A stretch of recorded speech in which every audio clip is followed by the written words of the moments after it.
Hi, so let's start with the lab 9. Okay, in this lab we will focus on the north south traffic.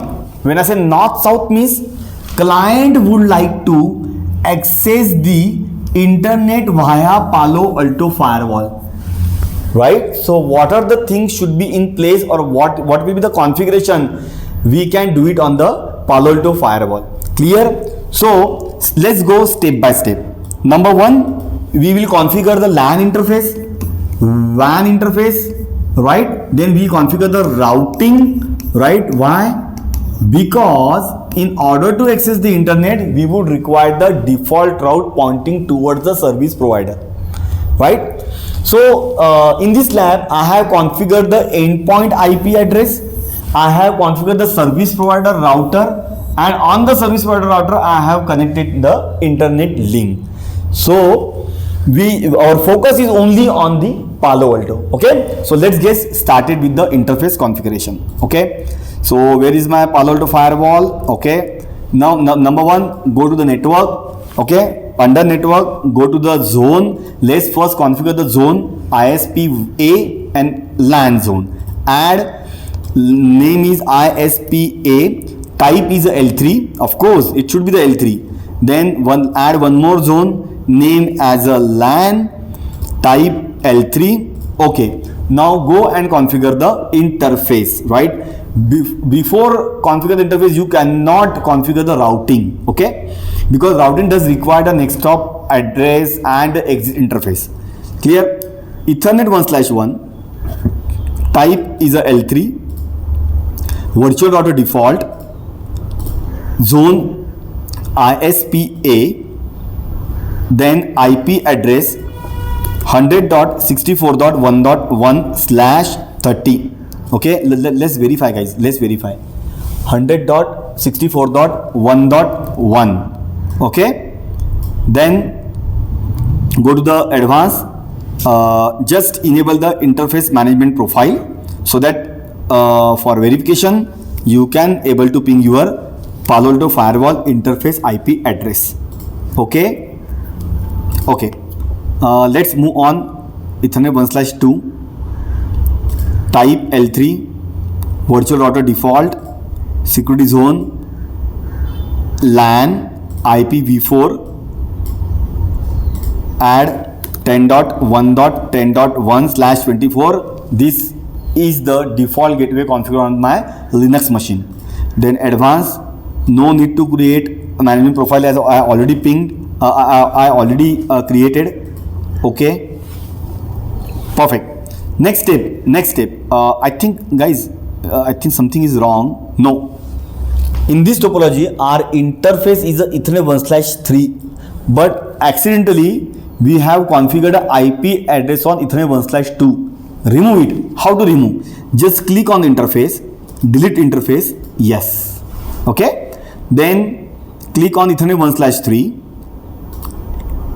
L3, virtual router default, LAN, IPv4,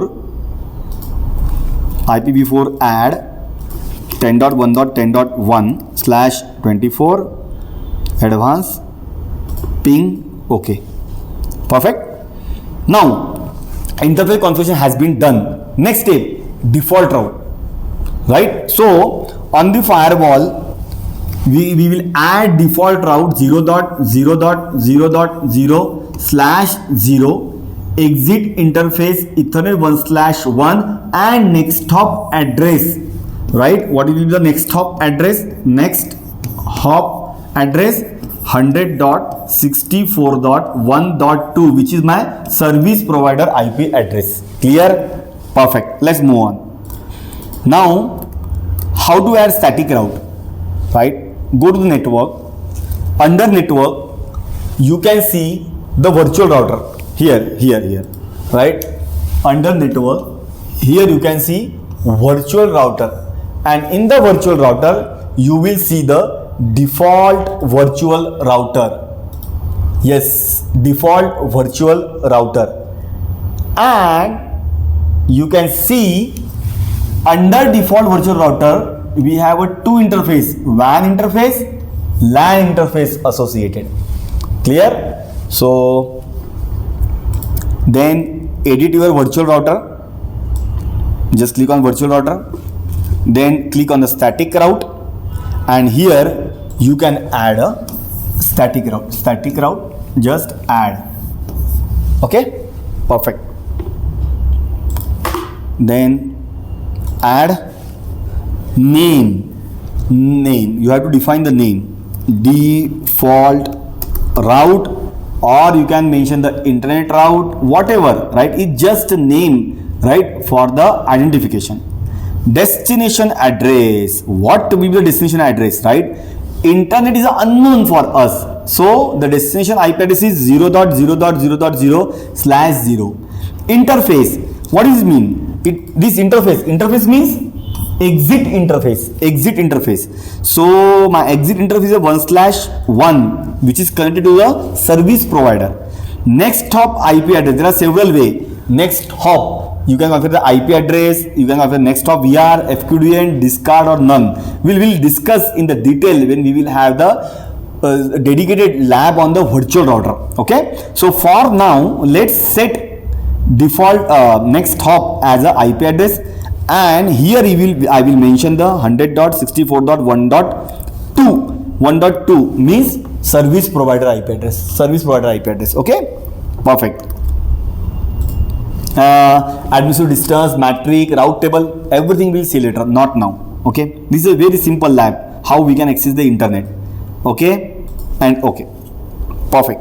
Next, now guys, tell me, this is your private IP address, right? Private IP address cannot be routable, or I can say private IP address is not routable over the internet. So you have to perform the NAT.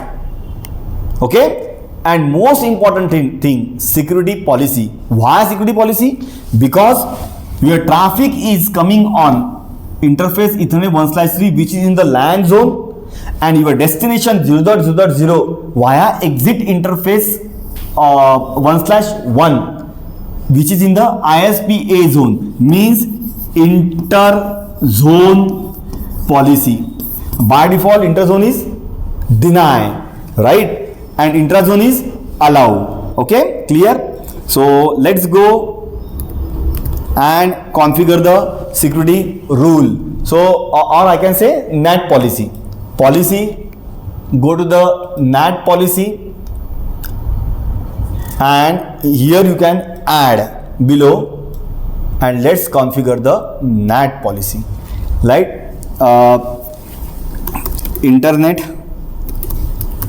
access interface NAT. It's just a name, guys. Okay, then original packet, the traffic is coming from which zone? LAN zone.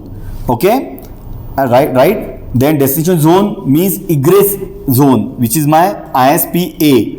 Destination interface, let it be as a any, right now. Source address 10.1.10.0/24 network, entire network. Destination unknown. Why? Because we don't know the destination IP address of the internet servers, right?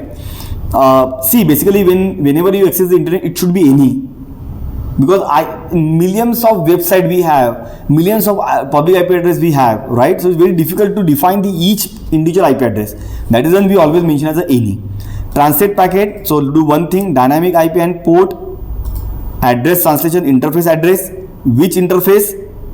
Your Ethernet 1/1 interface, and which IP address? Public IP address 100.64.1.1.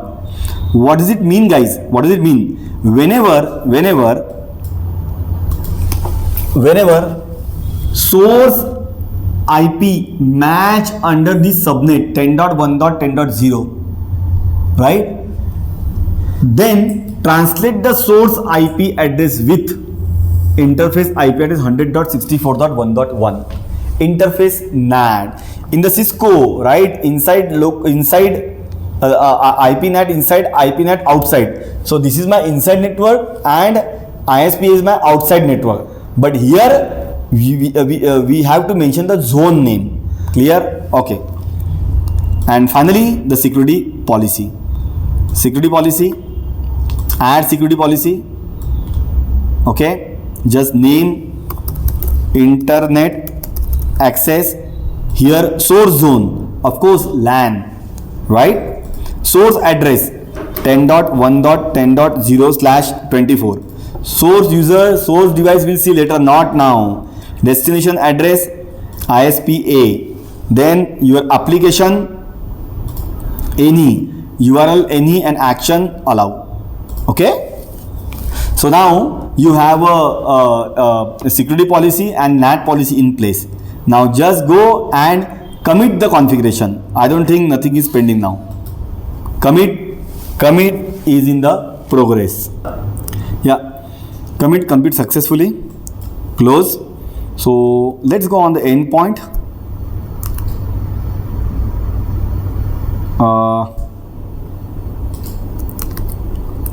Where is my endpoint? Let me see. Yeah, endpoint. Then enter the password.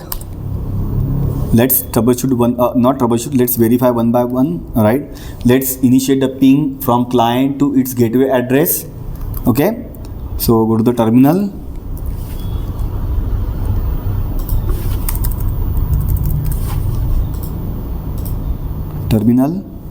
Then ping 10.1.10.1. yes, I am able to ping my gateway address.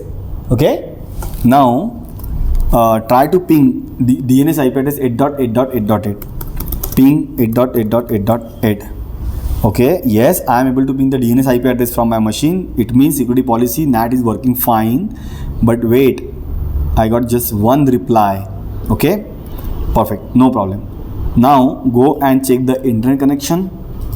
GOOGLE google.com. Let's see whether you are able to access the internet or not. No? Wait for some time. We'll go and troubleshoot the issue. Where is the issue? Okay. So go back to your Palo Alto firewall. First and important thing is monitor. Under monitor, just look at the logs. LAN to ISP-A. Is there any policy? Yes, guys. We can see. Look at over here. Internet access policy. Source is 10.1.10.101, right? 10.1.10.10. Ping allowed by the Palo Alto firewall. Perfect. Means Palo Alto firewall sending traffic towards the service provider, right? Then look at over here, NTP base. NTP base means this machine endpoint 10.1.10.10 is initiating the traffic to destination 91.89.94.4, which is the NTP port number 1123.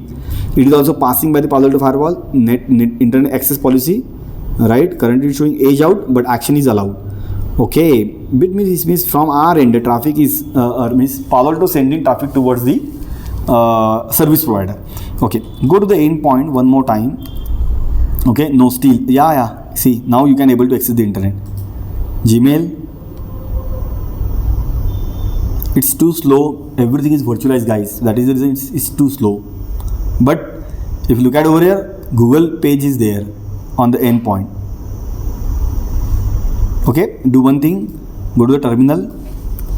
Ping www.google.com. Enter. It's too slow, right? Page is loaded, by the way, Google page, right? But now when I click on the Gmail, right, it is not loading.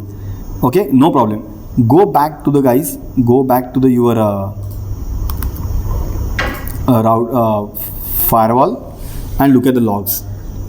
Yes, see, it is showing the logs. It is showing 10.1.10.10. right? Source destination is 34 whatever IP address, but it's showing income. Yeah, see, Google base, Google update, right? So traffic is allowed by the Palo Alto firewall. See, basically the problem is with the virtualization. So sometimes it's too slow. That is the reason you are not getting a respond, right?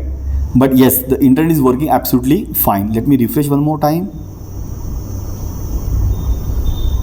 Or let's again check for the google.com. or on the endpoint, right, sudo apt get update. It is still showing 0. Something is wrong. Yes, waiting.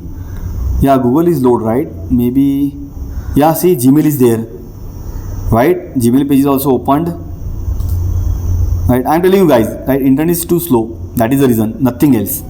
Fine. So far what we have learned in this lab, how we can, it's a basic, right, configuration in order to allow the internet access. Okay, interface configuration, zone configuration, default route configuration pointing toward a service provider, NAT policy because we have a private IP address, and the final is a security policy to allow the traffic. Perfect. Thank you so much. Bye bye.